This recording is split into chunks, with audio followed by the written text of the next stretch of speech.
தனக்கு மோட்சம் வேண்டுங்கிற அறிவு கூட இல்லை. ஆனால் கண்ணன் மட்டும்தான் வேண்டும் என்கின்ற ஆயர் குலத்து சிறுமியர்கள். எந்த பலனும் வேண்டாமல் எனக்கு கண்ணனுக்கு நல்லது நடந்தா போதும். கண்ணன் பிரீத்தி தான் முக்கியம், கண்ணனுடைய அன்பு தான் முக்கியம், கண்ணன் நல்லா இருக்க வேண்டும். எப்படி ஒரு தாயினுடைய அன்பு அப்படிதானே இருக்கும். நாம எப்படி இருந்தாலும் சரி, தன்னுடைய பிள்ளைக்கு ஒரு நன்மைனா தாய் தன்னை வருத்தி அப்படிப்பட்ட உனக்கு உன்னோட எனக்கு இருக்கிற உறவை ஒழிக்கவே முடியாது.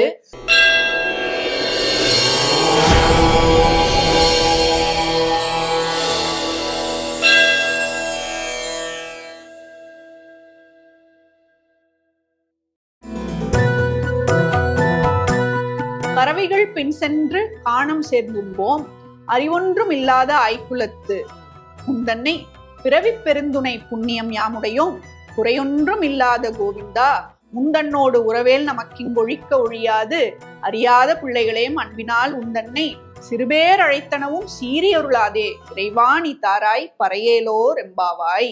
நேற்றைய தினம் இந்த பாவை நோன்பு நிறைவுற்ற அந்த தருணத்துல நமக்கு என்னென்ன பலன் கிடைக்கும், நம்மை அடையாளப்படுத்துவதற்கு இறைவன் நமக்கு எப்படி இந்த பிறவின்ற பாக்கியத்தை கொடுக்கிறாரோ அதோட சேர்ந்து இன்சென்டிவா என்னென்ன கொடுப்பார் அப்படிங்கிறத அடையாளப்படுத்தக்கூடிய பாசுரமா இருந்தது. இன்றைய தினம் நாங்கள் வேண்டக்கூடிய அந்த பறை கைங்கரியம் அதனுடைய தன்மை, நாங்கள் எப்பேற்பட்டவர்கள், ஆயர் ஆய்ச்சியராக தன்னை பாவித்துக் கொண்ட ஆண்டாள் எங்களுடைய பக்தியினுடைய நிலை எப்படிப்பட்டது அப்படின்னு சொல்ல வராங்க. ஏன்னா கறவைகள் பின் சென்று காணம் சேர்ந்துருவோம். எங்களுக்கு என்ன தெரியும், எங்களை பாரு, எங்களால ஞான யோகம் பக்தி யோகம் இதையெல்லாம் எங்களுக்கு கர்ம யோகம் இதையெல்லாம் எவ்வளவு அளவு செய்ய தெரியும்னு எங்களுக்கு தெரியாது. இடக்கை வழக்கைக்கான வித்தியாசமே எங்களுக்கு தெரியாது. எங்களுக்கு தெரிஞ்சதெல்லாம் என்னன்னா கறவைகள் பின் சென்று கானகத்துக்கு ஓட்டி சென்று அங்க நாங்கள் இருப்போம். இதுல இன்னும் ஒரு தாத்பரியம் இருக்கு. கறவைகள் பின் சென்று காணம் சேர்ந்து என்னன்னா, கறவைகள்ங்கிறது பசுமாட்டினை, அந்த பசுக்களை சொல்கின்றார். எப்படி நம்ம இறைவனை அடையணுமா, இந்த பசுவை ஓட்டிக்கிட்டு போறாங்க இல்லையா, அந்த பசுக்கு முன்னாடி போறவன் யாரு கோகுலத்துல? கண்ணன் இல்லையா? அப்ப இந்த பசுவை பின்தொடர்ந்து சென்றால், அந்த பசுவை பின்தொடர்ந்து சென்றுதான் இறைவனை அடைய முடியும். அப்ப இரண்டு விஷயத்தை சொல்கின்றார். ஒன்று, இந்த பசுமாட்டெல்லாம் பிராட்டியாக உருவகம் செய்கின்றார். இந்த பிராட்டியினுடைய அனுகிரகம் இருந்தா தான் நம்மால போய் கண்ணனை சேவிக்க முடியும். இப்ப கும்பகோணம் கஷேத்திரம் இருக்கு, ஆறாமுத கஷேத்திரம் போனீங்கன்னா நீங்க நேரா போய் ஆறாமுதனை சேவிக்க முடியாது. போய் கோமலவல்லி தாயாரை சேவிச்சுட்டு தான் போய் ஆறாமுதனை சேவிக்க முடியும். அப்படித்தான் இங்க கறவை அந்த மாட்டுக்கு பின்னாடி போய், அதாவது பிராட்டியோட சேர்ந்து, அதனால்தான் மாட்டை செல்வம்னு சொன்னாங்க. செல்வம் யாரு? ஸ்ரீதேவி, திருத்தக்க செல்வம். அப்ப அவ பின்னாடி போய் தான் அந்த கண்ணனை அடைய முடியும். இன்னும் ஒண்ணு, இந்த மாடல்லாம் இன்னொரு இடத்துல பார்த்தோம், ஆச்சாரியர்கள். ஆச்சாரியனுடைய அனுகிரகம், அவர்கள் காட்டிய வழியில போனாதான் கண்ணனை அடைய முடியும்.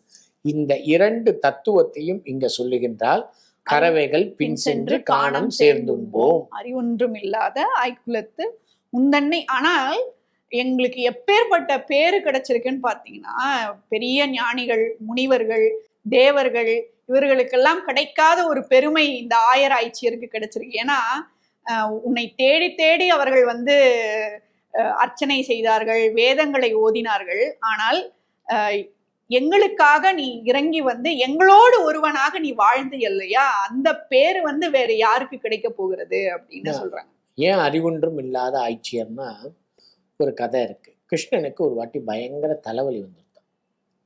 தலைவலி வந்தா தீரவே இல்லை. பெரிய பெரிய தேவலோகத்து வைத்தியர்லாம் வைத்தியம் பண்ணா தலைவலி தீரலை. இப்போ நாரதர் வரார். நாரதர் புரிஞ்சுட்டார், இது ஏதோ ஒரு நாடகம். என்ன நாடகம் ஆடுற? நாடகம்லாம் ஒன்றும் இல்லை அப்படின்னு. சரி, இதுக்கு மருந்து நீனே சொல்லு அப்படின்னு. உடனே ஒன்றும் இல்லை, யாருடைய பாத தூளி மண் எடுத்து எனக்கு எட்டு விட்டா எனக்கு தலைவலி போயிடும். அப்படியா, சரி, இப்போ எங்கேயாவது போய் கேட்டு வாங்கிட்டு வரேன்னாரான். உன் பாத தூளி மண்ணை கொடுன்னார் நாரதர்கிட்ட. நாரதர், ஐயோ கண்ணா, நீ யாருன்னு தெரியும், உனக்கு என் பாத தூளி மண்ணு பட்டா அபச்சாரம் ஆயிடும், கொடுக்க மாட்டேன், சரியா, போய் ருக்மணிகிட்ட கேளு. ருக்மணி இதையே சொல்லிட்டா. பாமாட்ட கேளு, பாமாவும் இதையே சொல்லிட்டா. என்னடா யாருமே தரமாட்டேங்கிறா, அப்படியா கோகுலத்துக்கு போ, ஆட்சியர்கிட்ட ஆய்ச்சர்கிட்ட கேளு கேளு. அப்படின்ன உடனே கோகுலத்துக்கு போன உடனே எங்கேருந்து வர, துவாரகையிலேருந்து வர, அப்படியா கண்ணன் எப்படி இருக்கான், கிருஷ்ணனா இருக்கானான்னு எல்லாரும் கேட்க அவனுக்கு ஒரே தலைவலி. அப்படியா, அதுக்கு என்ன வைத்தியம்லாம் பண்ணலையா, இல்லை மருந்து கோகுலத்துல தான் இருக்கான், வாங்கிட்டு வா. என்ன மருந்து, இங்க இருந்தா என்ன வேணாலும் எடுத்துன்னு போ, இல்லை உங்களுடைய யாருடைய பாத தூளி மண்ணு கிடைச்சுதான் அதை எடுத்து எட்டு போயினாலாம். உடனே எல்லா ஆட்சியரும் ஓடினாலாம். நாரதன் நினைச்சுனாலாம், கண்ணன் என்னமோ இவாளெல்லாம் ரொம்ப பெரிய வம்சாலாம் சொல்றான், சொன்ன உடனே இதுங்கெல்லாம் ஓடி போயிடுது அப்படின்னு உடனே நேரா போய் ஜலத்துல இறங்கி காலை நினைச்சிட்டு வந்து மண்ணை நினைச்சாங்க. ஏன்னா ஏன் இப்படி பண்றீங்கன்னா அப்பதான் நிறைய மண்ணு விட்டும் அப்படின்னு சொல்லிட்டு அத்தனை பேரும் ஈர மண்ணு விட்டின காலை மூட்டையா கட்டி நாரதர்கிட்ட கொடுத்தாலும்.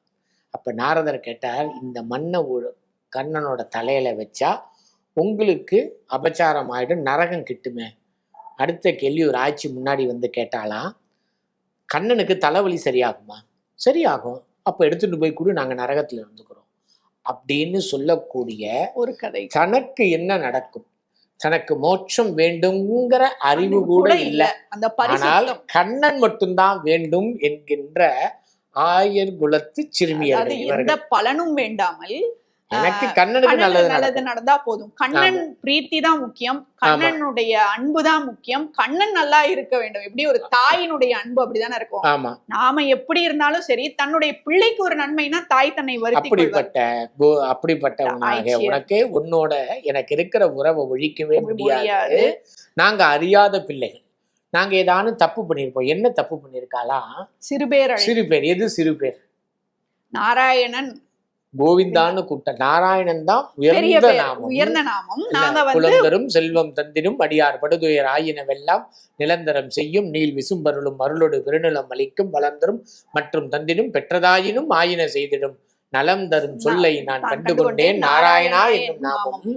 ஆனா பெரிய நாமத்தை சொல்லி எங்களுக்கு அழைக்க தெரியாது, கோவிந்தான்னு சொல்லி கூப்பிடுறோமே.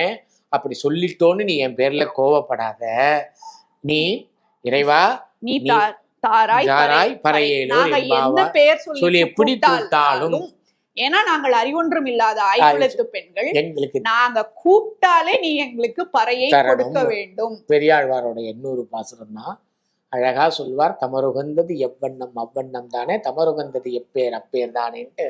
நாங்க எந்த பேர் சொன்னாலும் அதற்கு எங்களுக்கு நீ அனுகிரகம் தர வேண்டும். அத நாராயணான்னு நீ நினைச்சுக்கிட்டு எங்களுக்கு பறை கொடுக்க, சிறிய பேர்லாம் நினைக்காதேன்னு சொல்லி இன்றைய தினம் யார் கோவிந்தன் என்று காட்டி கொடுத்து எப்படி அவன் பேர் ஆட்சியர்கள் அன்பு செலுத்தினார்களோ அப்படி ஒரு அன்பினை செலுத்தினோம் என்பதை சொல்லுகின்ற பாசுரம். தன்மையை உணர்த்தி அந்த பறையின் பெருமையை பறையை கேட்கின்றால் கேட்டு வாங்கி விடுகின்றார். யாராக இருந்தாலும் ஆக இந்த கலியுகத்துல நாம பிறந்திருக்கோம், நாம எந்த நிலையில இருந்தாலும் அவரை எந்த நாமம் சொல்லி அழைத்தாலும் நமக்கும் பறை கிட்டும்ன்ற நம்பிக்கையும் ஊட்டி இந்த பாசுரத்தை நமக்கு ஆண்டாள் அருளி செய்திருக்கிறார். தொடர்ந்து அவருடைய அருள் நிலையத்தில் இப்போ நன்றி.